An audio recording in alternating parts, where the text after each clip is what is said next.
museums and look at art books, you see pictures of oftentimes monks, and they're standing there in a window and they're holding a skull and they're looking at it. And you think, well, that's kind of dark. It is. But you need to understand what really is going on there. It's the contemplation of mortality. He's not just looking at a skull. Do you know what he's doing? He's looking at himself. That monk knows this will be me in a twinkling of an eye. Strong men grow old and old men die. Yes, strong men die. Men who are genius die. Strong men grow weak and die. All men die. Have you really grasped that as a man? I don't mean just played around with it and laughed and told a joke about it. Have you sat down and really thought about this? You're going to die. And everything you lived for outside of the will of Christ is going to burn. Everything. You say, well, but I'm not a missionary and I'm not a preacher. If you're in this church, you know better than to use that language. You can be a policeman and be a policeman every moment of your life for the glory of God, and he takes it as service. You can be a doctor. You can be a ditch digger. You can work construction. So don't play that game. It doesn't matter who we are. Missionary in the Congo or construction worker out on the highway.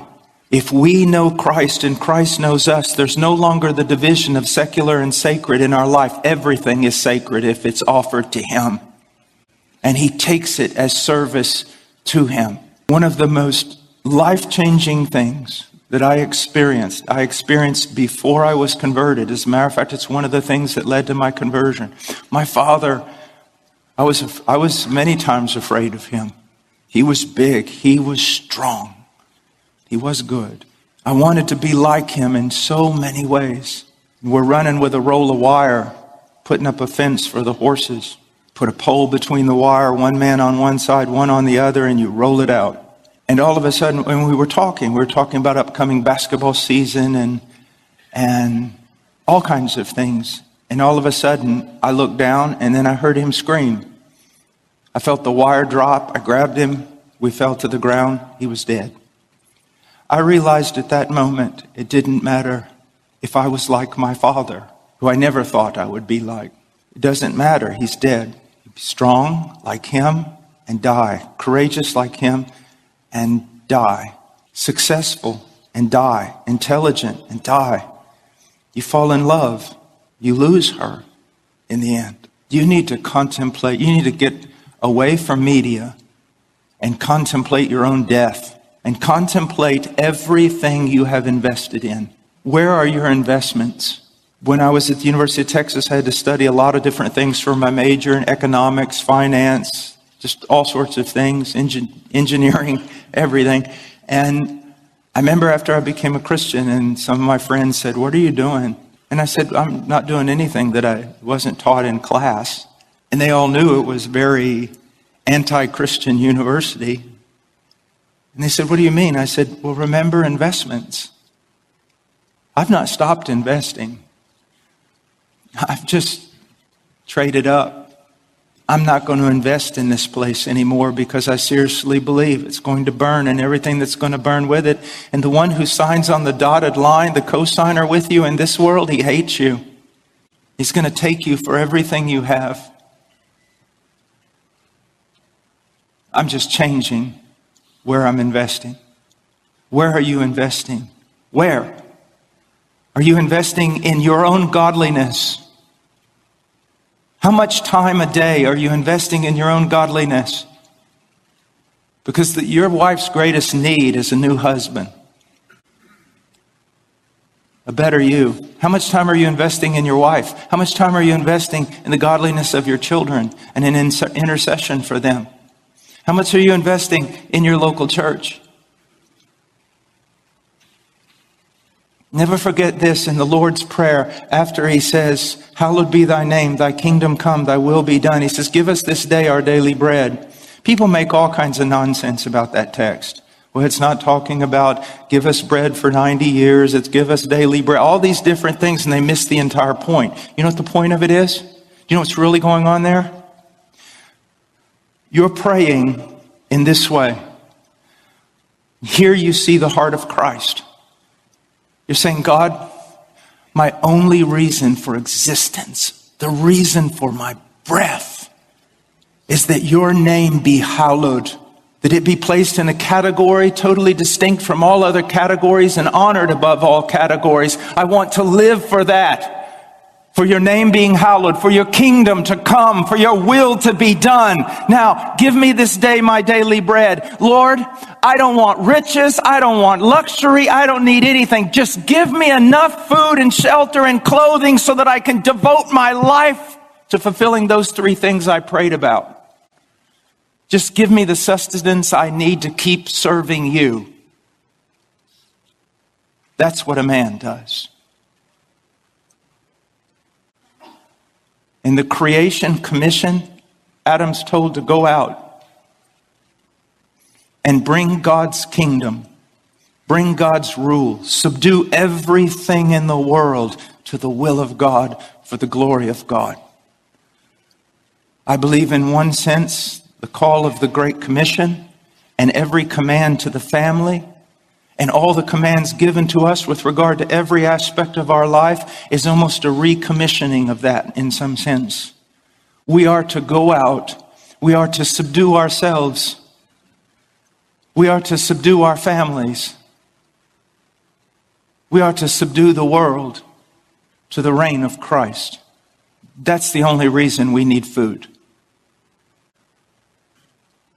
It's to do that. You see, because the world is passing away. And I'm well aware that there are so many people that I love so dearly, that are passing away with it. They're passing away. Depart from me. I never knew you. You see, this is not your home. This is a place that you've been thrown down into to do battle. That's why you live. That's why you live. Now, I want to go on to something else. I want us to look for just a moment at this world. And the first thing I want to do is I want to go to a strange passage over in Isaiah chapter 3.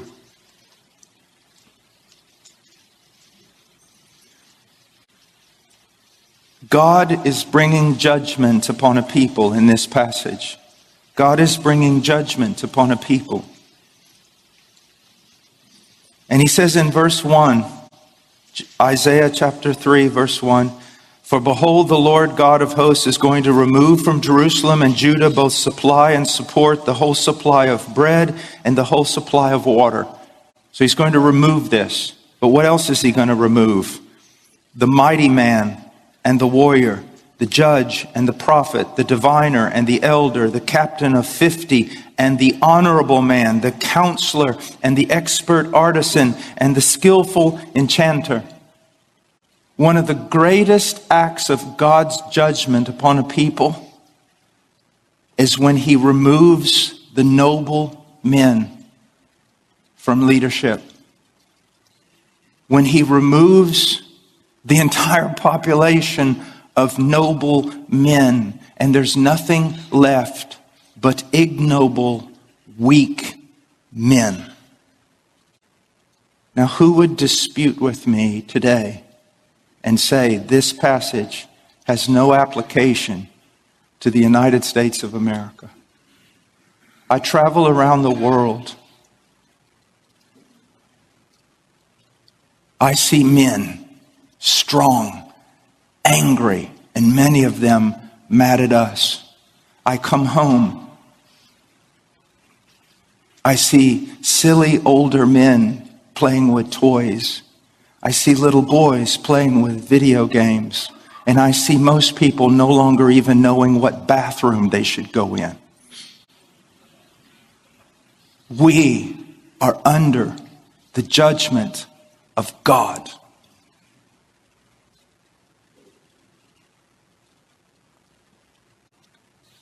Look at verse 4. And I will make mere lads their princes, and capricious children will rule over them, and the people will be oppressed. Once again, this is our world. I've been amazed for the last 30 years, and especially in sitcoms and things like that. Isn't it amazing that the parents, especially the dad, is always portrayed as, even if he's kind-hearted, he's foolish and really doesn't understand anything about the world. And in the end, the children are the ones that are the counselors. But you know what? Most Christian men saw things like that and couldn't even discern there was a problem. Why? Not in the Word. Not in the Word.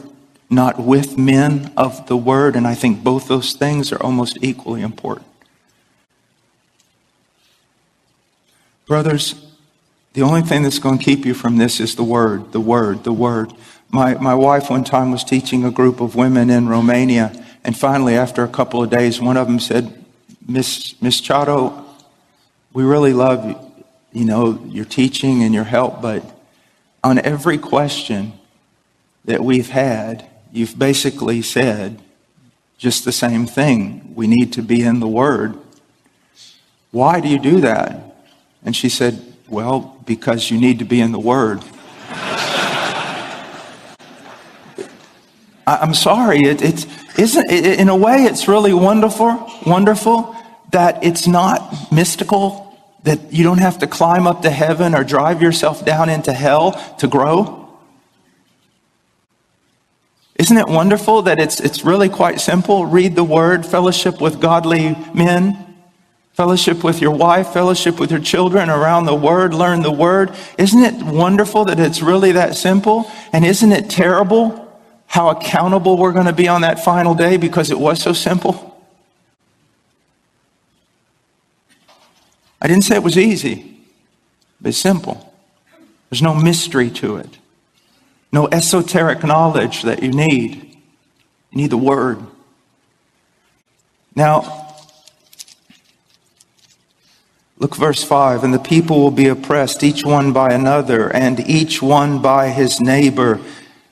And the youth will storm against the elder, and the inferior against the honorable. Is that not our society today? Is that not exactly where we live? Now, look at verse 12. O my people, their oppressors are children, and women rule over them. Now, most people, when they read this, they think, yeah, wicked women ruling over men. But there's two possibilities here. One has to do with someone like Jezebel, who was a wicked woman who sought to usurp authority and everything else. Then there's also Deborah. Deborah's kind of difficult to explain, isn't she? Here she's raised up this leader. Trying to put everything together in the scriptures, it's my opinion that Deborah was raised up as a rebuke to men.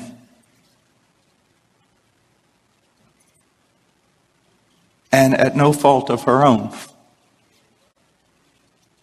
Do you know how many young girls, now young men, you listen to me.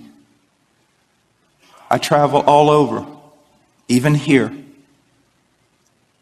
Even in my own church, how many young girls between the ages of 25 and 35, godly, smart, intelligent, strong, capable, and they say, are we going to be single all our life? Our only option is to be single all our life, or to entrust our lives to boys our age who, when they get a little bit of extra money, buy cool tennis shoes or another video game. What are we supposed to do? Brothers, the Chinese say there are no bad students, just bad teachers. What kind of legacy did you leave? Some of you were laughing. What kind of legacy have you left? What have you done? I am not going to stand here and curse the darkness and make fun of a younger generation. I'm not going to do it. Because when you look in Israel, a generation was raised up who did not know the Lord. And whose fault was that? The previous generation. Yeah, you guys might not be playing video games, but a lot of you have wasted so much of your time doing the stupidest, silliest things of which men are beyond that. No, brothers, I'm telling you, it was a great thing for me to learn that my life, that I should go to the casket poured out. That life is supposed to be difficult. That self-sacrifice hurts. That it's not about me. You say, oh, it's about Christ. Be careful of a theology of glory. It is about Christ. But if it goes no further than that, the words you've said are nothing more than a meme. It's all about my wife. It's all about my children. Then it's all about my church. And then it's all about the elect people of God who have yet to hear the gospel of their salvation. That's what it's all about.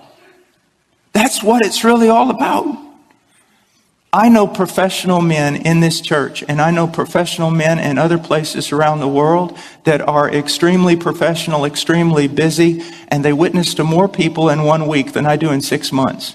Through their professions, through their things, they have Bible studies, they encourage, maybe they don't do that, maybe they don't have the gift of teaching, but you go to their home and you see their children and their wives. They're not about gaining something in this world. They're just using the gifts that they have in order to serve in those concentric circles of concern. Now, what do I mean by that?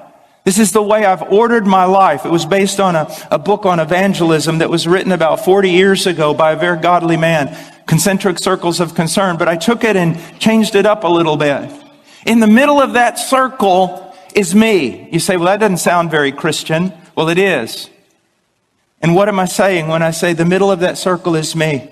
The greatest thing I can do for everyone else on this planet is to be a better Paul washer. And what does that mean? To seek to be more conformed to the image of Christ. If I do not start with me in the Word and renewing my mind, nothing else works. Nothing else works. So first of all, as men, what do we do to combat this? What do we do? First of all, our great goal should be to be conformed to the image of Christ in character. Isn't it amazing that the qualifications for an elder are almost exclusively character? And you say, well, I'm not an elder. I don't have to worry about that. What you have to understand is in that list in Titus 1 and 1 Timothy 3, what he's basically saying is this: an elder needs to be a mature Christian, and this is what a mature Christian looks like. A husband needs to be a mature Christian, and this is what a mature Christian looks like. Character, to grow in conformity to Christ, which starts by cultivating the mind of Christ in the Word of God, and then growing. If you don't know anything about the principles of marriage, but you're a man who walks full of the Holy Spirit and bearing the fruit of the Spirit, you're going to be okay in your marriage. Now, you need both things. But the one without the other just doesn't work. And so that's the first concentration you should be thinking of. I need to be a clean tool, a useful tool, an accurate tool. And then from there, what is our greatest concern? Your wife. Your wife. Her godliness, her sanctification, her prosperity as a person, her flowering, your wife. What about me? Okay, you die. That's your job. You say, well, I don't like that. Then don't walk around pounding your chest like a gorilla and saying you're a man. Because a man is someone who dies to self for his bride. Because Jesus was not a man, he was the man. And we follow him. And then you give your life to your children. Well, I thought children were first. Now there's your problem. Greatest thing you can do for your children, men, is to love their mom. And do you know why so many women hate their daughter-in-laws? Because it's your fault. Yeah, sin has many consequences. So as a husband, you neglect your wife. You neglect affection, intimacy, growing as friends. You neglect all these things. And so your wife, she needs that. She needs that. She's a faithful woman. She's not going to commit adultery. But now you forced her to find it somewhere else, and she finds it in her children. And her children start supplying for her all the affection that she's not getting from her husband. And then when other people come along to take her children away, she can't stand it. And that's your fault. That's my fault. You see, obedience and God's commands. I can remember looking at a certain thing in Hebrews 10, taking Hebrews 10 and then seeing how it seemed like the entire Bible was interwoven into that chapter. It was just unbelievable. And you've got to see that in every aspect of our life, everything is interwoven. And if there's a thread that breaks loose here, everything else starts to come undone. And so that concentric circle of concern, it is to give myself to my wife, then to give myself to my children, and then to give myself to the people of God.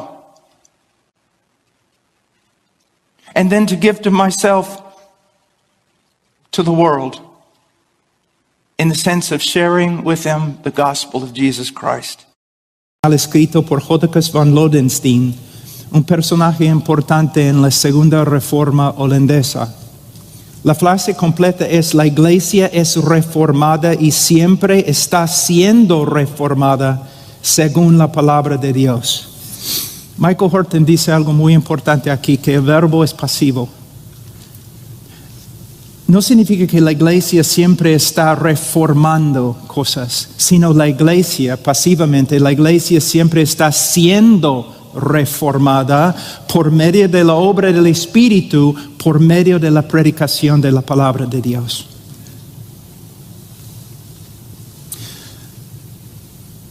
En los últimos 15 años hemos escuchado mucho acerca de la reforma. Y quiero decir algunas cosas muy importantes. Primeramente, los reformadores no buscaban ser reformadores.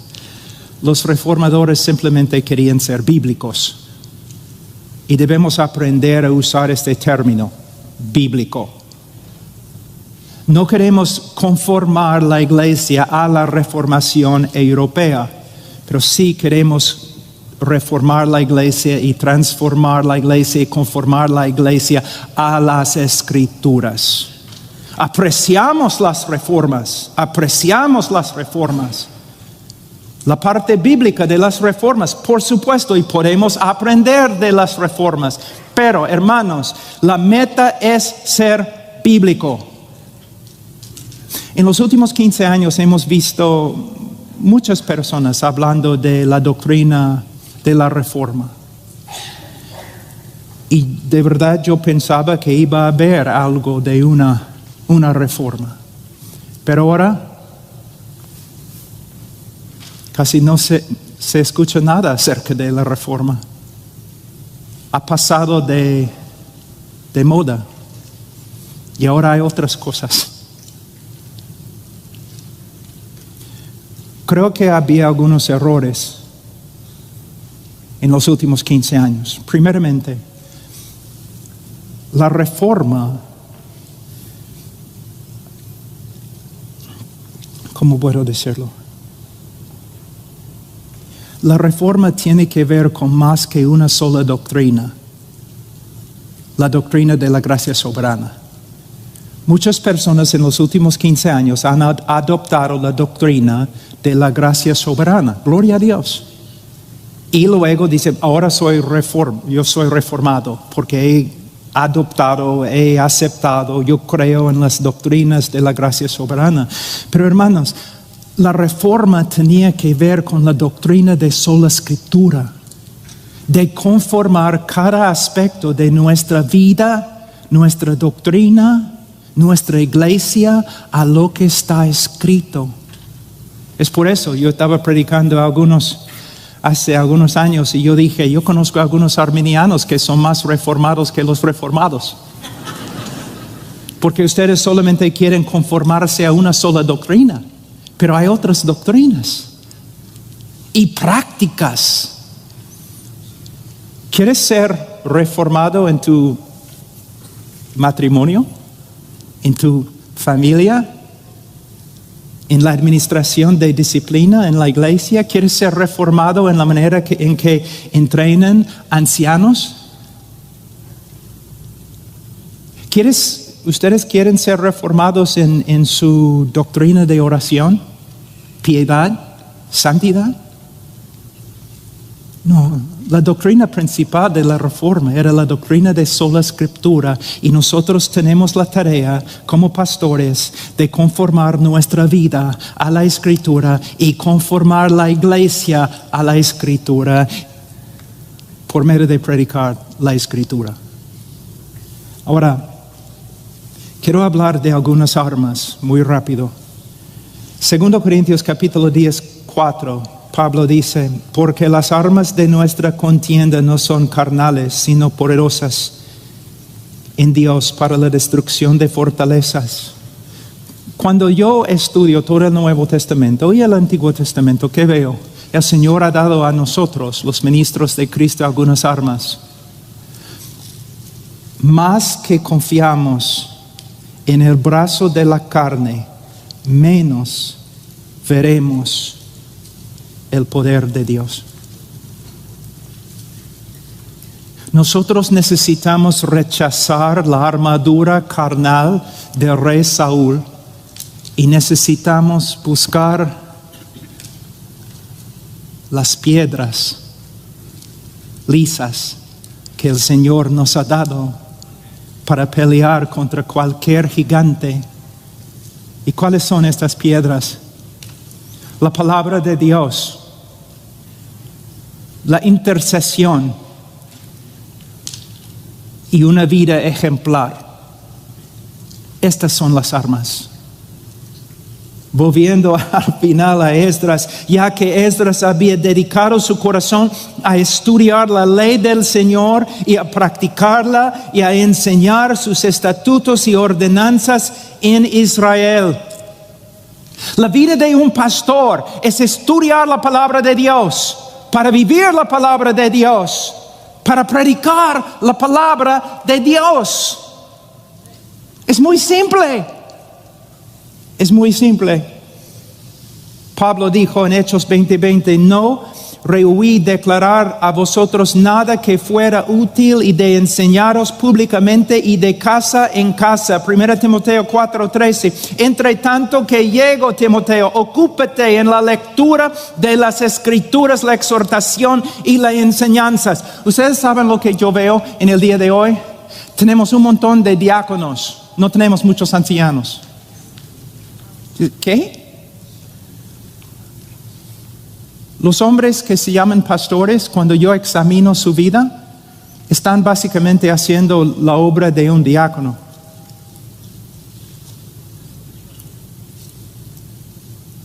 Hemos menospreciado demasiado el ministerio de diácono.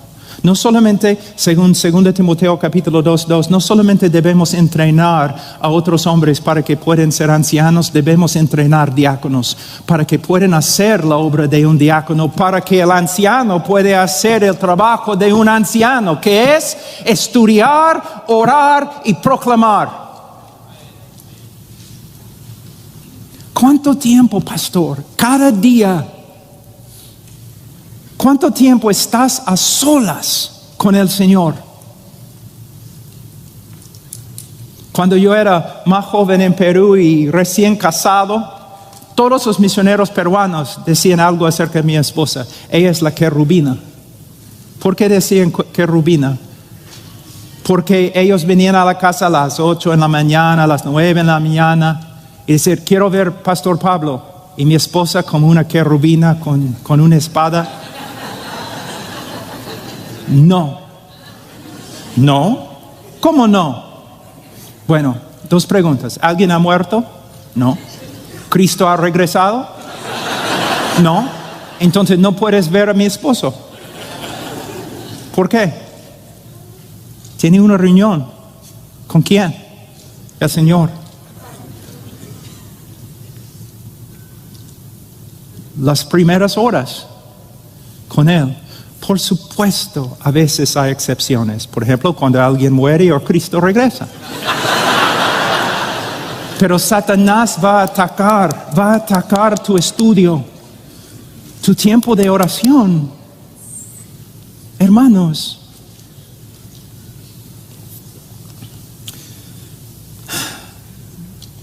en 2 Timoteo 4, 1 a 2, te encargo solemnemente en la presencia de Dios y de Cristo Jesús, que ha de juzgar a los vivos y a los muertos por la manifestación y por su reino. ¡Qué solemne! Predica la palabra, insiste a tiempo y fuera de tiempo, redarguye, reprende, exhorta con mucha paciencia e instrucción. Tengo como 3 sermones acá. Pero quiero decir una sola cosa, joven, especialmente escúchame, no vas a reformar la iglesia por medio de solamente predicar en contra de los problemas en la iglesia. De hecho, no va a funcionar. Tú vas a reformar la iglesia, aunque a veces sí, por supuesto, tienes que predicar con respecto a los problemas, pero tu ministerio debe ser la predicación de la palabra de Dios de Génesis a Apocalipsis. Todo el consejo de Dios, predicando versículo por versículo por versículo. La intercesión. Hermanos, yo he escuchado a algunos diciendo, no, nuestra creencia en la soberanía absoluta de Dios no hace daño a nuestra doctrina de oración. Y yo digo, parece que sí. Porque en el día de hoy yo escucho a muchos hablando de la soberanía de Dios y hablando mucho de la predicación, pero no escucho muchos hablando de la intercesión. Los apóstoles, Hechos capítulo 6, oración y el ministerio de la palabra. Oración aún primero y el ministerio de la palabra.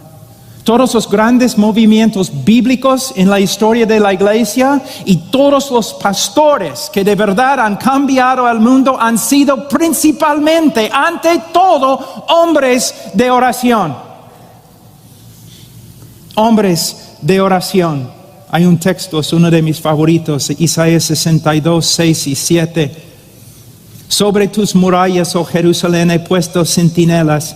En todo el día y en toda la noche jamás clamarán. Los que hacéis que el Señor recuerde, no os des descanso, ni le concedáis descanso hasta que la restablezca, hasta que haga de Jerusalén una alabanza en la tierra. Por supuesto está hablando de Jerusalén, pero tiene una aplicación general para todos los siglos, aún para la iglesia.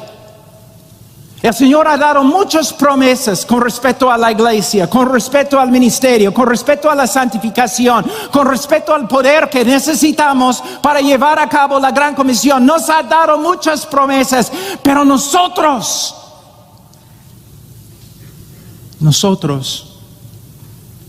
con fe, debemos aferrarnos a estas promesas.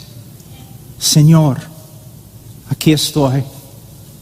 Dame lo que necesito para llevar a cabo este ministerio. Bethany Lloyd Jones dijo de su esposo. Bethany Lloyd Jones, la esposa de Martin Lloyd Jones, dijo: nadie comprenderá a mi esposo hasta que reconozca que él es ante todo un hombre de oración y luego un evangelista. Spurgeon diría lo mismo. Por fin, una vida ejemplar. Esdras no solamente estudió, practicó lo que aprendió. Es interesante, Mateo 28:20, enseñándoles, hablando a los apóstoles, enseñándoles a guardar todo lo que os he mandado. 1 Corintios 11:1, sed imitadores de mí como también yo lo soy de Cristo.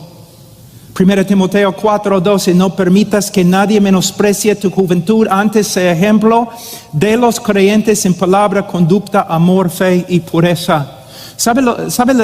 Con respecto a mí, la necesidad de mi esposa es que yo sea más como Cristo.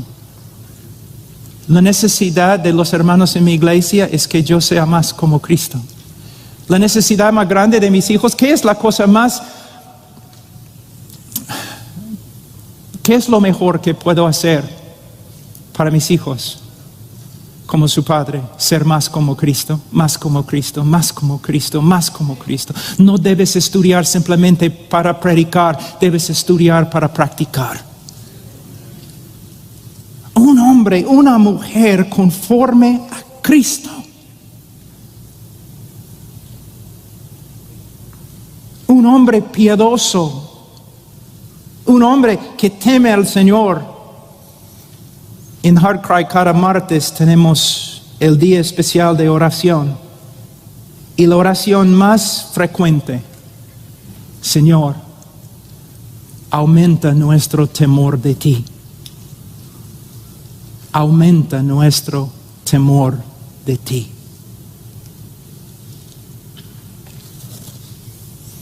Bueno, hemos terminado. Ay, hermanos, pastores, no se engañan. Sus ministerios. El Señor no está mirando a los grandes movimientos políticos. El Señor no está mirando los grandes nombres. El Señor está mirándote a ti. El reino de Dios, el epicentro de todo, es la iglesia, una iglesia como tu iglesia.